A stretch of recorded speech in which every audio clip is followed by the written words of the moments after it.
I defend Justin Baldoni in this lawsuit with Blake Lively because I think she's horrible and she's made up this whole thing because she tried to steal his movie. A 2009 Glamour UK interview by Blake Lively, and in her interview, she admitted to trying to poison the cast of Gossip Girl, which is where she made her name, against her co-star Penn Badgley, who played her love interest, Dan Humphrey, on the show. She said, "At first I was so upset that they had hired him, I actually poisoned the whole cast against him." The motion to dismiss is from the New York Times, as Justin Baldoni is suing them. So while this doesn't have as much to do with Blake Lively's defense, these parallel lawsuits leave a lot in the exhibits. Oh my goodness. Have you heard the latest? Megyn Kelly is absolutely livid about Blake Lively right now. She's going after her with both barrels for what she's calling a sickening PR move against Justin Baldoni. Can you believe it? The drama is absolutely boiling over after Blake allegedly tried to trash Justin's reputation. Fans are beside themselves and critics are having an absolute field day with this mess. You know Megyn, she's never been one to sugarcoat anything, and honey, she did not hold back. She completely tore apart what she's calling Blake's manipulative campaign for public sympathy. It's getting so nasty, and I am here for every juicy detail. Everyone's talking about celebrity influence and media manipulation now. This is going to be the scandal of the year. I have absolutely no feelings about this guy, Justin Baldoni. In fact, to be perfectly honest, I reviewed some of his social media, and he seems kind of ridiculous with his toxic masculinity, lamentations, and so on. But that's fine. That's me. So I'm not on his side. But my point is simply, I just don't see it. In their incendiary complaint, where they're trying to do their best to bash him and the PR team, I don't see that the second loop closed of, and then here's where they did it. It's just all supposition. They don't have these great texts saying, look what I got placed in the New York Post. She says he's been harassing her, and they bring in some team, and he says, whatever you want, I will do it or not do it. You tell me. So they go forward. Well, we move forward in the story, and she's got to go do PR for the film. And she goes out in the summer, this past summer, and she had about 2 minutes of bad PR. Wait, it gets even worse. Megyn Kelly just unleashed a scathing attack on Blake Lively, calling her a serial fraudster. I'm still picking my jaw up off the floor. She's going after Blake's on-set behavior, claiming she's absolutely impossible to work with. According to Megyn, Blake has been throwing her weight around on film sets, trying to control everything and driving co-stars and directors absolutely crazy. Can you imagine the tension behind those perfect Instagram posts? Apparently, Blake's been meddling in creative decisions and causing all kinds of drama behind the scenes. The perfect blonde bombshell image is cracking, and it's not pretty underneath. Here she is at the 2022 Forbes Power Women's Summit. Would show up on a set. I knew that they just wanted me to show up and look cute and stand on a little pink sticker where I'm supposed to go and say what I'm supposed to say. But I also knew that that wasn't fulfilling for me, that I wanted to be a part of the storytelling, that I wanted to be a part of the narrative, whether that be in the writing, in the costume design, in creating the character. And sometimes I had directors or producers or writers who would welcome that and invite that once they saw that I was able to offer that. And sometimes I would have people who really resented that because they were like, we just hired you to be an actor. Yet when I went in the meetings, I would just seem like I'm just there to be the actor and ready to get the gig. I wouldn't reveal that I actually need to have authorship in order to feel fulfilled. So I think that for them, sometimes that might have felt like a rug pull because you're like, you're trying to assert yourself into something that we didn't hire you to do. So she's a serial fraudster. So here's the tea on what actually started this whole explosive mess. Back in December 2024, Blake Lively filed this bombshell complaint with the California Civil Rights Department claiming Justin Baldoni created a hostile work environment during It Ends With Us. The allegations are wild. She's claiming he made unwanted visits to her makeup trailer and pressured her during intimate scenes. I mean, can you even imagine? But here's where it gets even juicier. Justin is flat out denying everything and is preparing to sue her right back. He's saying this is all a calculated move by Blake to save her public image that's been tanking lately. The gloves are off, people! In Blake's lawsuit, she says that Justin wanted her to remove her blazer to see her in her onesie that she was wearing, and that he told her that this would be a sexier look, or that she looked sexy, and she felt very uncomfortable about this, okay? So apparently what actually happened is that, according to Justin's attorneys, He suggested she take off her big coat so that her onesie would be visible in the scene because it will be hot, because it was 90 degrees in the small bar with no air conditioning. Lively mischaracterizes this in her complaint as Baldoni referring to her as hot, not, the temperature. Given that Lively herself had earlier expressed to him that she wanted her character's wardrobe to be sexier, Baldoni encouraged her to accept direction by saying it's sexy, meaning that without the big coat, the wardrobe was sexier, as Lively had said she wanted it to be. Lively took this personally. She was unable to take the direction regarding her self-chosen wardrobe, stating, "That's not what I'm going for." And just when you thought it couldn't get messier, Megyn Kelly has jumped right into the middle of this Hollywood catfight, basically calling Blake a liar to her face. She's openly questioning these allegations and doubling down on that serial fraudster comment. Megyn's pulling receipts from Blake's past projects, highlighting all these rumors about her difficult behavior. She's painting a picture of someone who's been bulldozing co-stars and directors for years. Megyn's take adds a whole new layer of drama to this legal battle, and I am absolutely living for it. The court of public opinion is now in session. Blake Lively did not even read the book that the movie was based on. Correct. And we're not talking War and Peace. And then she wanted to ixnayed all of the wardrobe choices, because when you're making a movie about a poor woman who's suffering from domestic violence, you want her to look like she has money. Right. That Blake said. That's what she did. She looks like she has money. Yep. And she's dressing in florals, and then she's going on this press tour pushing her liquor line insane. and her hair care line, because that's what women who are trying to escape with their lives are worried about. That's what generated her negative press and led to a series of clips of her being insensitive in one way, shape, or form with other interviewers in the past. She has no one to blame but herself for that. The press tour is part of that pay package. Right. You have to show up with a smile on your face and be polite to people who are not lobbing.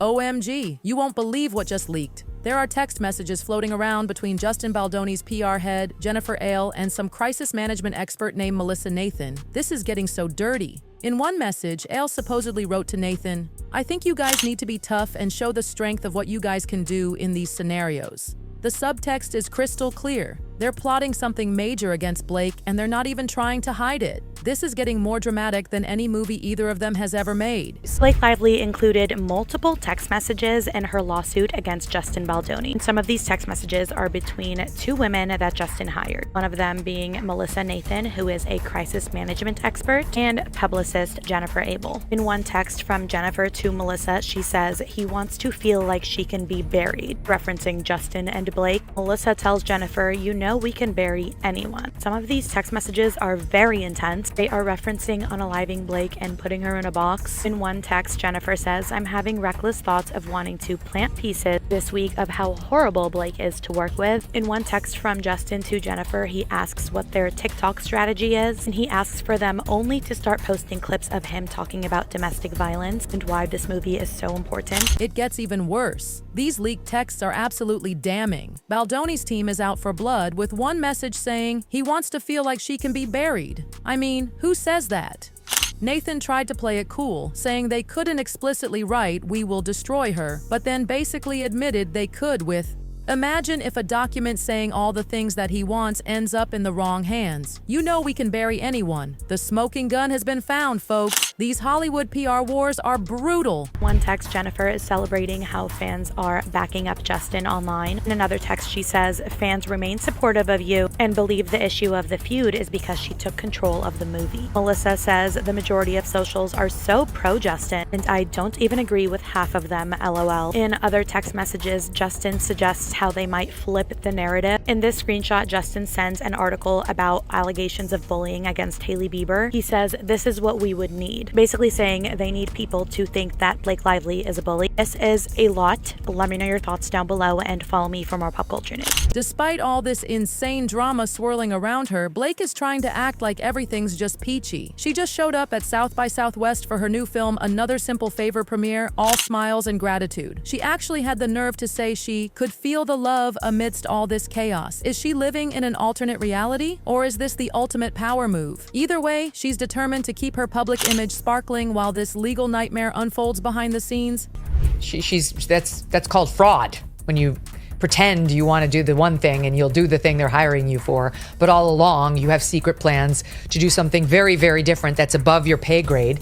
And she finally bumped into someone who was weak enough and not famous enough to stop her, right? This Justin Baldoni, most people had never even heard of him. He'd been in like one series. He certainly wasn't at Ryan Reynolds level fame, never mind Blake Lively. And she bullied him into giving her the movie where she did her own cut. They released the cut of the movie. He didn't even get to see it. He was the director of the film, the producer of the film, the guy who got the rights to the film, the one who's supposed to be in control. He didn't even get to see it. He was in the basement at his own movie premiere. And then she had the nerve, because she had 2 minutes of bad publicity when the film hit. Megyn Kelly is not done with Blake Lively. She's now calling her out for something even more controversial, trying to position herself as a number Me Too victim. Can you believe the audacity? According to Megyn, Blake's claims are nothing, and I mean nothing, but a desperate grab for sympathy while her legal troubles mount. Megyn is absolutely fuming, calling out Blake's convenient narrative shift and questioning everything about the timing and authenticity of her statements. The backlash is growing by the minute, with everyone debating whether Blake's allegations have any merit or if she's just cynically using the movement to distract from her own scandals. This is getting UGLY and fast. She alleges that she's a Me Too victim there. That's absurd. Watch it. They're acting like lovers. And my nose is so big. Yes, I was hoping that we could address this. It's not too late. Okay, there. Okay, so he puts his like head in her neck. I'm not getting beard on you today. And says, "Am I getting beard on you?" It smells good. Well, it's not that. It's my body makeup. Well, they're doing that because they are in character, and they are trying to make it look for the camera like they love each other. Now she wants a complete gag order. Why should Justin be able to release snippets to the media without the full context? That's what she said. That's what she did. So here's some actual receipts from the drama.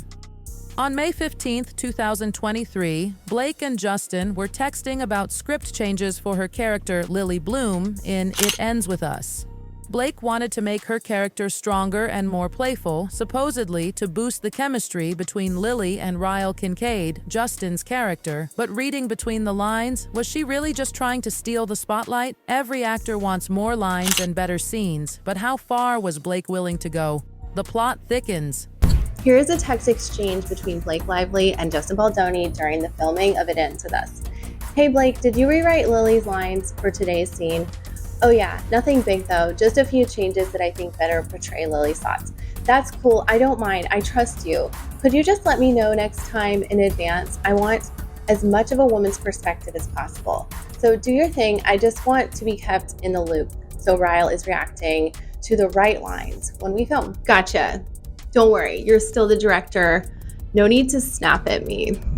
So that passive-aggressive exchange was part of a text from May 15th, 2023, and then they sent each other voice memos. More things to come with this to see if the Blake Lively and Justin Baldoni lawsuits go to trial. Blake Lively did a movie co-starring Justin Baldoni. They had a falling out while they were shooting the film. She blamed him for being over-sexual. She put that lawsuit out to try and destroy him. But it turns out that she fabricated a whole bunch of text messages. Her side of the story was fabricated and framed on Justin. When they had their premiere, bro, Justin, all his friends, and all his family were sent to the basement because Blake Lively didn't want any of them to be seen.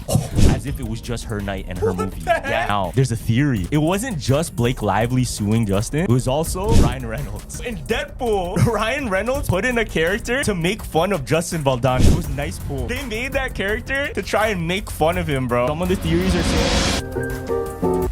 Okay, so this is an excerpt from my new favorite book, which is the website that Justin Baldoni published, all about his correspondence with Blake Lively. And this is one of my favorite excerpts with my new favorite Game of Thrones character, Blake Lively. Are you ready for it? Blake Lively writes, I can send you my pass at the roof, or just read with you when we get together next week.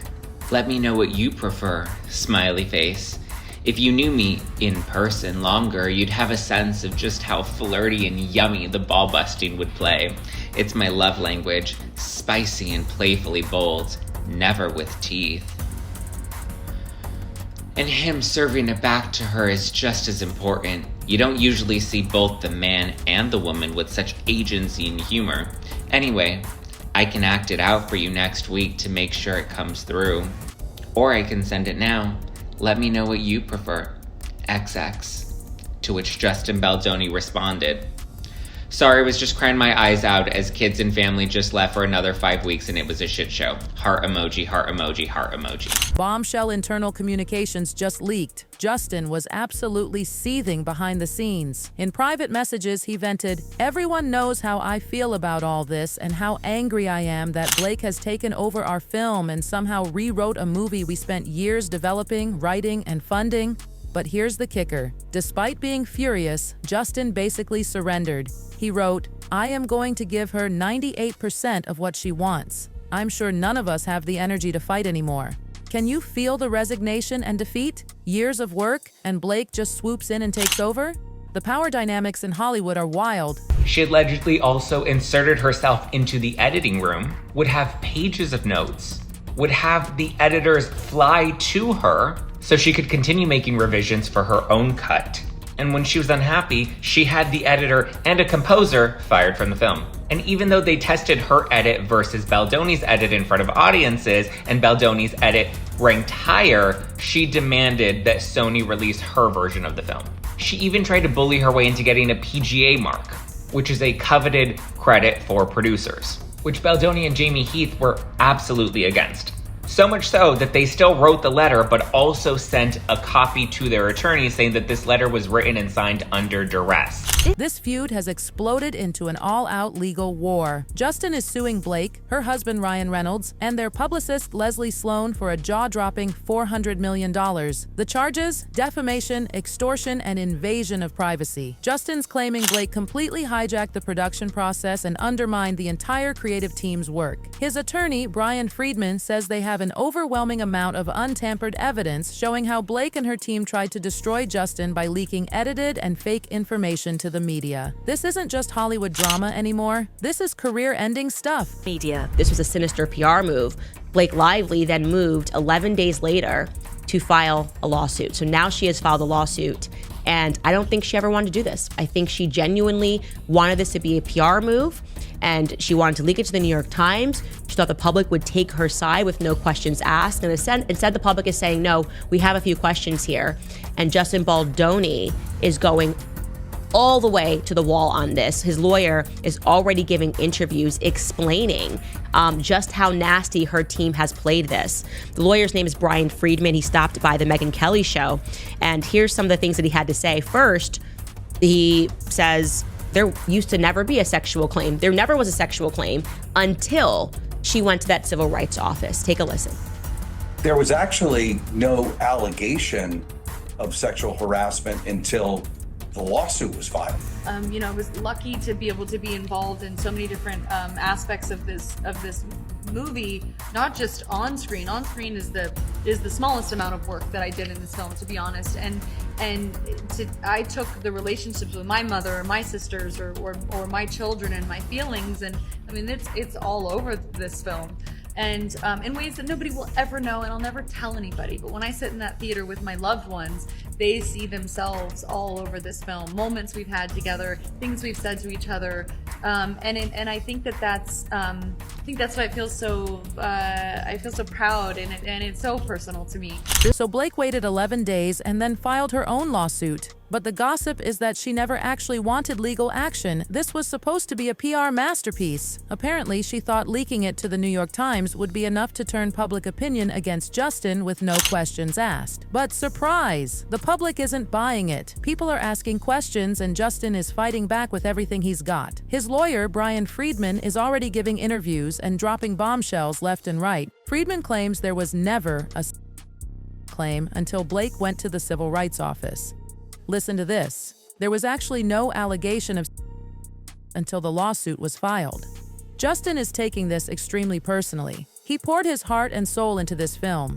I took the relationships with my mother or my sisters or my children and my feelings. It's all over this film in ways that nobody will ever know. Meanwhile, Blake's accusing Justin of misconduct and launching a smear campaign against her. Then Justin countersued both Blake and Ryan Reynolds for that staggering $400 million. But what really shocked everyone was Justin dragging Taylor Swift into this legal nightmare. We're going to be talking all things Blake Lively and her legal complaint that she's filed against her It Ends With Us co-star Justin Baldoni. Yes, the It Ends With Us movie drama does in fact not end. What's interesting about this story to me is the Justin Baldoni of it all. He is a self-proclaimed male feminist. He's woke. He speaks out against sexual assault and sexual harassment, even toxic masculinity. And now in this legal complaint filed by Blake Lively, he's being accused of sexual harassment. I challenge you to see if you can use the same qualities that you feel make you a man to go deeper into yourself. And will you be man enough to stand up to other men when you hear locker room talk, when you hear stories of sexual harassment, when you hear your boys talking about grabbing ass or getting her drunk? Will you actually stand up and do something so that one day we don't have to live in a world where a woman has to risk everything and come forward to say the words "me too"? This is gonna be really awkward if these allegations are true. I will say, just for the record, I'm not a fan of either of these individuals, and something about both of them rubs me the wrong way. Harassment, followed by an attempted PR takedown of her to cover his own ass from people finding out what he did to her. In an article titled "We Can Bury Anyone," Blake Lively heroically shared her story, and the world was on her side because it looked like she was just trying to take down a predator in Hollywood. So Justin Baldoni and his ace lawyer launched an all-cylinder fire attack to clear his name, and he started by suing the New York Times, saying that article was just published because it was paid for by Ryan Reynolds, and it was a multi-layered scheme planned out by Blake and Ryan to take down Justin. And I think it's pretty common knowledge that the mainstream media will lie on behalf of their powerful friends or anyone who pays them off to say certain things. According to court documents, Justin is claiming Blake used Taylor Swift to pressure him during a tense meeting with Ryan about script edits for a rooftop scene. Can you believe she would drag Taylor into this mess, using the Queen of Pop as leverage? This is getting messier by the minute. Justin Baldoni is now involving Taylor Swift in his lawsuit against Blake Lively. So Justin Baldoni is suing Blake Lively, Ryan Reynolds, and their publicists for over $400 million for all the It Ends With Us drama. Now he's name dropping Taylor Swift, Blake's bestie, in the mix. Thankfully, Taylor Swift is not being sued, but she's mentioned in his 179-page paper complaint. And he's alleging that Taylor's fame was used to pressure him during production. And it really all stems from this penthouse situation where Blake and Ryan live. Apparently there was a meeting there with all of them, and Taylor Swift was actually present, and Blake ended up rewriting one of the scenes. And even after the meeting was over, Baldoni texted Blake this, saying, "I gotta put my glasses on for this one, the font is too small. Also was working on the rooftop scene today. Really love what you did. Makes it so much more fun and interesting."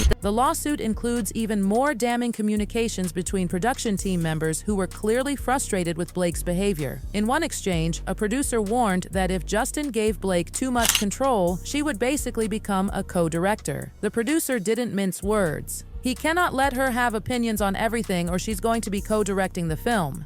Was Blake trying to take over the entire production? The evidence is starting to stack up, and it's not looking good for our Gossip Girl film. So what was it like working with Blake Lively on the set of It Ends With Us? Justin Baldoni dropped a number of text messages with crew members detailing just how difficult Blake Lively was to work with. Baldoni claims that since day one of production, she tried to push her weight. She would undermine their wardrobe director and make outfit choices of her own. And rather than showing up to her scheduled fittings, she drove up the budget by having them shuttle all of the clothes to her so that she could try them on. She would often rewrite her lines daily, and apparently she was having Ryan Reynolds, who has no official credit on the film, help her rewrite some of the scenes, which was unbeknownst to Baldoni and the screenwriter. Ryan Friedman, representing Justin, is absolutely livid about Blake's conduct. He didn't hold back, calling this a vicious smear campaign fully orchestrated by Blake Lively and her team. He even dragged the New York Times into it, saying they cowered to the wants and whims of two powerful, untouchable Hollywood elites, disregarding journalistic practices and ethics once befitting of the revered publication. According to Friedman, Blake's team used doctored and manipulated texts and intentionally left out texts that would have disputed their narrative. The accusations are flying, and they're getting more serious by the day. For those who are not in the Hollywood world, what is wrong with her taking over the film? I've never seen it before in my 30-plus year career in Hollywood. And an executive producer is below a producer in the film world. An executive producer signed up to be an executive producer, and that's it. As the time progressed in this film, she decided that she wanted to be a producer. She started to make edits. She wanted to be part of the editing team. There were people hired, like human beings actually hired to do the editing job, who had done work as editors. She wanted to be part of that team. The next thing you know, she took over the editing. She started making threats that she wouldn't promote the movie, that she wanted to be in control of marketing of the movie, that she would do nothing in terms of promotion unless she was the actual editor. So what do you think about this explosive Blake Lively and Justin Baldoni drama? Will this legal battle completely derail their careers? This could change Hollywood power dynamics forever. Share your thoughts below, because this story is far from over.